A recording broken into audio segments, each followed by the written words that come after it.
Sudah 3 bulan Mansur bekerja di luar kota. Pekerjaan sebagai kuli bangunan menuntutnya menerima kerja di mana saja. Satu kali menerima proyek bisa memakan waktu bulanan, bahkan tahunan. Dia bukan cuma orang yang bekerja membangun rumah. Spesialisasinya kerja membangun gedung-gedung tinggi dan bangunan super mewah nan megah. Anaknya baru berumur 2 tahun. Terakhir bertemu si mungil saat menggelar acara akikahan di kampung halaman.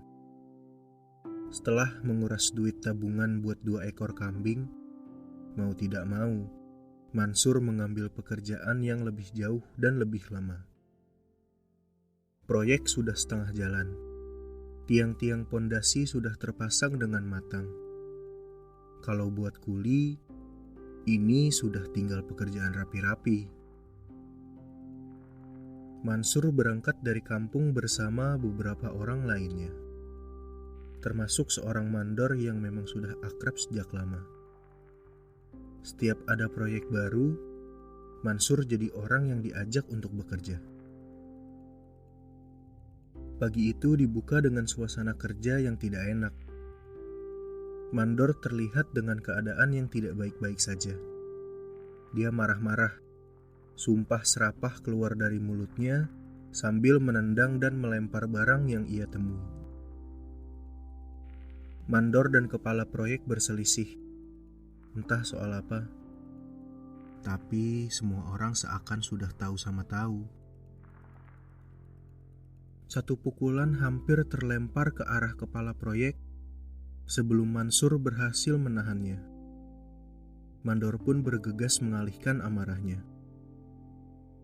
Siang itu, seorang pejabat datang untuk melihat perkembangan proyeknya.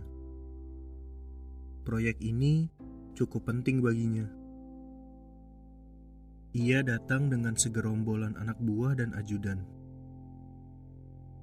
Terlihat beberapa orang wartawan berdiri di pinggir, sambil diberi arahan oleh tangan kanan si pejabat.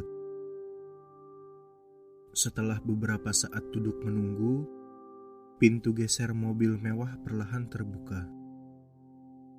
Sang pejabat keluar dengan muka sumringah, lalu berjalan ke sekitar bangunan. Para wartawan mengambil foto pejabat yang sedang asik berbicara dengan kepala proyek.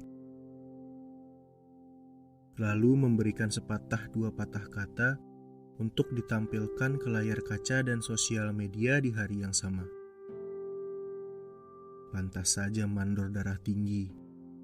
Pekerjaan yang sudah sempat tertunda karena masalah dana jadi harus sejenak terhenti.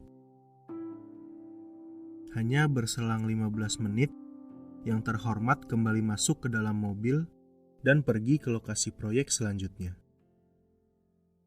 Para wartawan sedikit mengambil beberapa gambar untuk disisipkan ke berita online.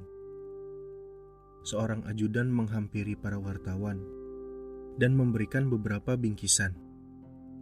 "Titipan dari Bapak," kata sang ajudan sambil cengengesan. Mansur dan kuli-kuli lainnya melanjutkan pekerjaan setelah terhenti akibat kunjungan bos besar. Mansur dan tim kecilnya siap kembali nguli bermodal kaos sobek-sobek dan celana kotor khasnya kuli borongan. Helm cuma buat orang penting lapangan dan tamu kunjungan saja. Para kuli sudah biasa kerja dengan kondisi seadanya.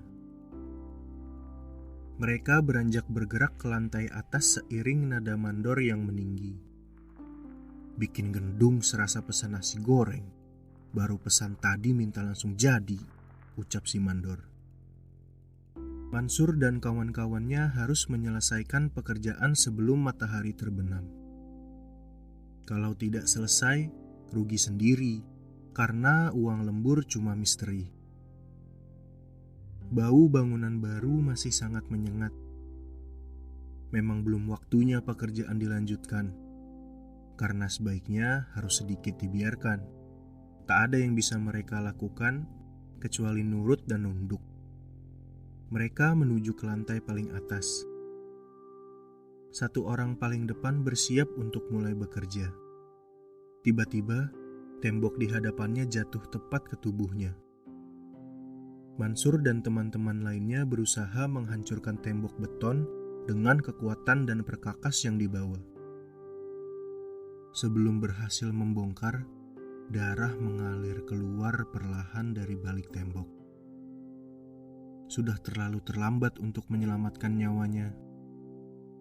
Mansur segera berlari untuk meminta pertolongan. Di tengah terbirit-biritnya, terdengar suara dentuman dan teriakan. Suara tembok dari sisi lain ikut rubuh. Mansur menoleh ke belakang, dan ia tak sanggup melihat keadaan. Teman-temannya terhantam oleh beton dan besi yang tak sanggup diangkut oleh manusia normal. Mansur melanjutkan larinya. Ia merasa berdosa. Usahanya meminta pertolongan seketika berubah jadi menyelamatkan diri. Mansur lari ketakutan dengan cucuran air mata dan ingus yang tak tertahan. Yang bisa mereka lakukan hanya berhamburan keluar area bangunan, menghindar dari kematian. Karena kisah tewasnya para pekerja proyek akan mudah tertimbun dengan liputan sepatah dua patah kata bos besar merayakan kesuksesan.